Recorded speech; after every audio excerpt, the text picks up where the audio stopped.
نیاز کا تصور کیا ہے اچھی طرح سمجھیے گا. بعض لوگ پتہ نہیں کیوں اس کو ناجائز سمجھتے ہیں. السلام علیکم ناظرین، آج آپ کو نیاز کا تصور بتا دیں کہ نیاز کا تصور کیا ہے. الرحمن الرحیم. نیاز کا تصور کیا ہے اچھی طرح سمجھیے گا. بعض لوگ پتہ نہیں کیوں اس کو ناجائز سمجھتے ہیں. نیاز کا تصور کیا ہے پہلے سمجھ لیں کہ نیاز، نظر، یہ ایک تحفے کا نام ہے. جب پہلے بادشاہوں کی خدمت میں کچھ پیش کرتے تھے نا، کہتے تھے حضور ایک نیاز آپ کی خدمت میں پیش ہے، کچھ نظر کرنا ہے، اس تحفے کو کہتے ہیں. تو جب ہم اللہ کے ولیوں کی بارگاہ میں کچھ تحفہ پیش کرتے ہیں تو اس کو نیاز اور نظر سے تعبیر کر دیتے ہیں. بس یہ ایک تو اس کا مفہوم ہے. یہ ہے کیا؟ کوئی کھانا وغیرہ جیسے بناتے ہیں وہ صرف اللہ کے لیے بنے گا. کھانا کس کے لیے بنے گا؟ اللہ کے لیے. ثواب کون دے گا؟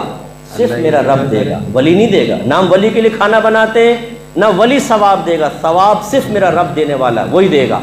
وہی قبول کرتا ہے، وہی رد کرتا ہے، میرا رب کی مرضی. ہاں ہمیں یقین ہوتا ہے، حسن ظن ہوتا ہے کہ اللہ تبارک و تعالی ہمیں جو اس کے بدلے میں ثواب دے گا وہ ہم پھر بزرگ کو ایصال کر دیتے ہیں، بھیج دیتے ہیں. وہ بھی صحیح حدیثوں سے ثابت نہ ہوتا تو ہم اپنے پاس سے تو نہیں کر سکتے دینی معاملات. نبی کریم نے صحابہ کرام کو اجازت دی ہے کہ اپنے والدین کے لیے آپ ثواب جاریہ کریں، ان کو ثواب ایصال کریں. کثیر حدیثیں موجود ہیں. تو یہ تصور آیا کہ جی کھانا بنائیں اللہ کے لیے، اللہ ہی ثواب دے گا، حسن ظن ہے کہ ثواب ملا ہوگا، وہ ثواب فلاں بزرگ کو پیش کر دیا. اب چونکہ ثواب ایک تحفے کے طور پہ پیش کر رہے ہیں تو اس کو پھر ہم نیاز سے تعبیر کر دیں. میں سوال کرتا ہوں اس میں غلط کیا ہے یہ بتائیے. اگر صرف یہ آپ کہتے ہیں کہ آپ کہتے ہیں خواجہ صاحب کی نیاز، تو آپ نے اس کھانے پر غیر اللہ کا نام لے دیا، اس لیے غلط ہے. تو پھر قربانی کے جانور کے بارے میں میرا کویسچن ہے. آپ اپنا قربانی کا جانور لاتے ہیں، آپ کا نام ہے محمد اکرم، اور کوئی پوچھے کس کا جانور ہے، جی آپ کہیں اللہ کا ہے، کیونکہ غیر اللہ کا نام لیتے تو حرام ہو جائے گا. جب آپ شادی کا کھانا کھلاتے ہیں ولیمے کا، کیا کہتے ہیں کس کا ولیمہ ہے؟ بھئی کس کا کھانا ہو رہا ہے؟ آپ کہتے ہیں جی وہ چودھری صاحب کے بیٹے کا ولیمہ ہے.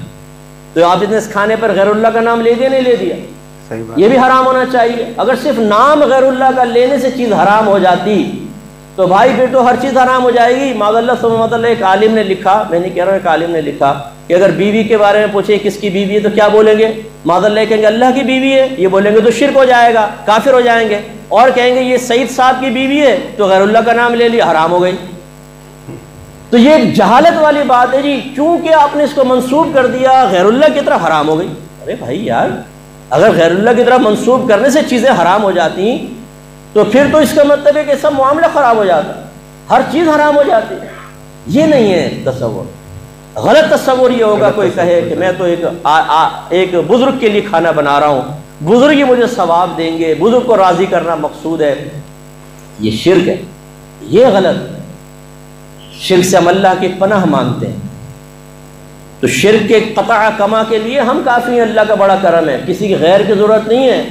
ہم اپنے لوگوں کو بچانے کے لیے کافی ہیں، انشاءاللہ شرک میں مبتلا نہیں ہونے دیں گے. لیکن جو غیر شرک کو شرک کہے اسے بھی پیار سے سمجھائیں گے کہ شرک تمہاری طرف ہی لوٹ کر آئے گا. اس لیے کہ اللہ کے نبی نے ارشاد فرمایا کہ جو کسی مسلمان کو کافر کہے اور وہ کفر کا اہل نہ ہو تو کفر کہنے والے کی طرف لوٹ آتا ہے. علماء نے فرمایا اس کا ظاہر تو یہی ہے کہ جو کسی مسلمان کو کافر کہے اور وہ کافر نہیں تو کہنے والا خود کافر ہو جائے. سمجھ نہیں آیا؟ تو یہ بہت خطرناک چیز ہے. اب میں تو نیاز کا قائل ہوں، اور بھی ہزارہ امام نیاز کے قائل ہیں. سوال یہ پیدا ہوتا ہے، آپ کہتے ہیں نیاز شرک ہے، پھر مشرک کے پیچھے نماز بھی پڑھ لیتے ہیں. یہ بڑی حیرت انگیز بات. اب سوال یہ پیدا ہوتا ہے جو مشرک امام بیٹھا ہوا ہے اس کے پیچھے آپ نماز پڑھ رہے ہیں تو بتائیں اسے مشرک سمجھا کہ نہیں سمجھا؟ آپ کے نزدیک تو مشرک ہے. اگر مشرک آپ نے نہیں سمجھا تو پھر مشرک کو غیر مشرک کہنا، اس کا مطلب اس کے عقیدے ٹھیک کہہ رہے ہیں آپ گئے کام سے. مطلب کسی ہندو کو بولیں اس کے عقیدے بالکل ٹھیک ہیں، اس کے پیچھے نماز پڑھ لو، کافر ہو جائیں گے نہیں ہو جائیں گے؟ تو اگر ایک مشرک امام آپ خود کہہ رہے ہیں یہ شرک کرتا ہے، نیاز کھاتا ہے، شرک کرتا ہے، تو مشرک ہوا. مشرک کے پیچھے نماز پڑھنا ثابت کرتا ہے آپ اسے مشرک نہیں سمجھ رہے، غیر مشرک سمجھ رہے ہیں. تو مشرک کو غیر مشرک کہنا خود ایک شرک ہے، خود کفر ہے، گئے آپ کام سے. اور اگر آپ کہتے ہیں نہیں مشرک تو ہے لیکن نماز پڑھنا جائز ہے، تب بھی کافر ہو جائیں گے. اور اگر آپ کہیں نہیں ہم تو ویسے ہی کہہ رہے تھے مشرک نہیں، تب بھی کافر ہو جائیں گے. بتاؤ بھاگو گے کہاں؟ کون سے راستے سے بھاگو گے؟ کس راستے سے نہیں کریں یہ غلط حرکتیں. جو مشرک نہیں ہے اسے خواہ مخواہ مشرک مت کہیں، ورنہ اپنی زندگی آپ کی عذاب میں آئے گی. اب ضمن بات آ گئی تو سمجھاتا ہوں. جی یہ مزارات پہ شرک ہو رہا ہے. کیوں؟ ہم نے دیکھا ہے کہ آدمی سجدہ کر رہے ہیں، قبروں کو سجدہ کر رہے ہیں. او بھائی قبروں کو اگر کوئی سجدہ کر بھی رہا ہو اس سے مشرک کیسے ہو جائے گا یہ بتاؤ. سجدے کی تو دو قسمیں ہیں، ایک سجدہ تعظیمی ہوتا ہے، ایک سجدہ عبادت ہوتا ہے.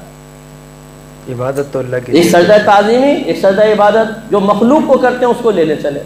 اگر آپ کسی کو معبود سمجھ کے سجدہ کریں تو یہ سجدہ عبادت کہلائے گا، اس کا کرنے والا کافر اور مشرک ہو جائے گا. اور ایک ہوتا ہے سجدہ تعظیمی، کسی کو عظمت والا سمجھ کے اس کے سامنے جھکنا، جیسے پیر کو سمجھ لیا، مزار کو سمجھ لیا. یہ پہلی شریعتوں میں دیکھیں یوسف علیہ السلام کے بھائیوں نے سجدہ کیا تھا، آدم علیہ السلام کو فرشتوں نے سجدہ کیا تھا. یہ سجدہ تعظیمی تھا.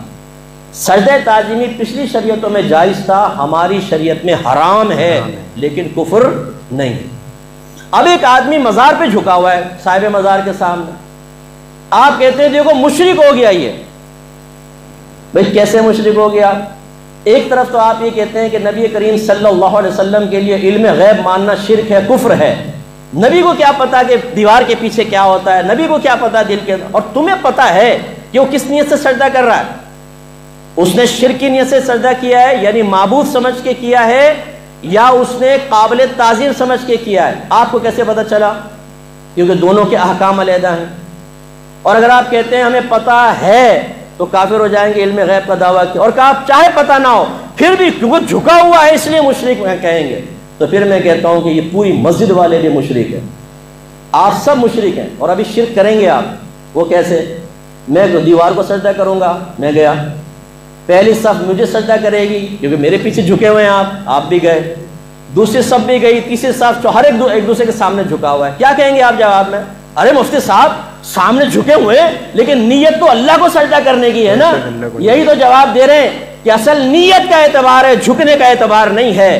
آپ بھی تو جھکے ہوئے غیر اللہ کے سامنے، کیسے کافر و مشرک ہو جائیں گے جب تک کہ آپ کی نیت درست ہے. اس کا مطلب ہے اگر کوئی صاحب قبر کو سجدہ کرے گا تو سب سے پہلے نیت پوچھیں گے، بتا تو اس کو معبود سمجھ کے سجدہ کر رہا ہے یا قابل تعظیم. اگر معبود سمجھ کے کرے تو کافر و مشرک، اور اگر کہتا ہے کہ میں تو قابل تعظیم سمجھ کے سجدہ کر رہا ہوں تو ہم کہیں گے یہ شرک تو نہیں ہے، کفر تو نہیں ہے، لیکن تم گناہگار ہو، یہ حرام کام کیا ہے تم نے. اب اس کا مطلب یہ اگر اس نے سجدہ تعظیمی کیا ہے تو کفر نہیں، اور آپ کہہ رہے ہیں یہ کافر و مشرک ہے. پھر حدیث سن لیجئے، نبی کریم نے فرمایا جو کسی غیر کافر کو کافر کہے، جو کفر کا اہل نہ ہو، تو کہنے والے کی طرف کفر لوٹ آتا. اب آپ بتائیں، میرے خیال میں جاہل سے جاہل آدمی کو بھی پکڑیں گے نا مزار پر، جو بالکل گاؤں سے اٹھ کر آیا ہے، اور آپ اس سے کہیں گے بتا تو نے ابھی سجدہ کیا تھا صاحب مزار کو، کیا اس کو خدا سمجھتا ہے؟ وہ کہے گا لا حول ولا قوت، وہی اللہ کے ولی تھے، میں تو تعظیم کر رہا تھا. یہی کہے گا وہ. کوئی کسی مسلمان سے آپ یہ تصور کر سکتے ہیں کہ خدا سمجھ کے سجدہ کر دے کسی کو؟ لیکن آپ نے قسم کھائی ہوئی ہے کہ غیر مشرک کو مشرک ضرور قرار دینا. تو اب بتائیں قصوروار کون ہے؟ جو سجدہ کر رہا ہے میں کہتا ہوں وہ بھی قصوروار ہے، لیکن اس سے بڑھ کر قصوروار وہ ہے جو اس کو مشرک کہہ رہا ہے. ہلکا ہاتھ رکھیے، پیار سے سمجھائیے. یہ کوئی ناقابل معافی جرم ہے. پیر کو سجدہ کرنا، تصویروں کو کرنا، بالکل کوئی اس کا قائل نہیں. یہ غلط ہے، اس کو روکنا چاہیے. لیکن روکنے کا یہ جو آپ نے انداز اٹھایا ہوا ہے کہ ڈنڈا اٹھایا، بول صحیح بول ورنہ مشرک کہوں گا تجھے، ماروں گا تیرے سر پہ ڈنڈا. اس طرح آپ کے نبی نے بھی کبھی نہیں کیا. جو حقیقی مشرک تھے، شرک کر رہے تھے نا، ان کے ساتھ بھی نہیں کیا آپ کے نبی نے. پیار سے سمجھایا ہے، محبت سے سمجھایا ہے. ان کی برین واشنگ کی ہے، سلولی آہستہ آہستہ وہ پکے مسلمان ہوئے. آپ ڈنڈا اٹھا کے غیر،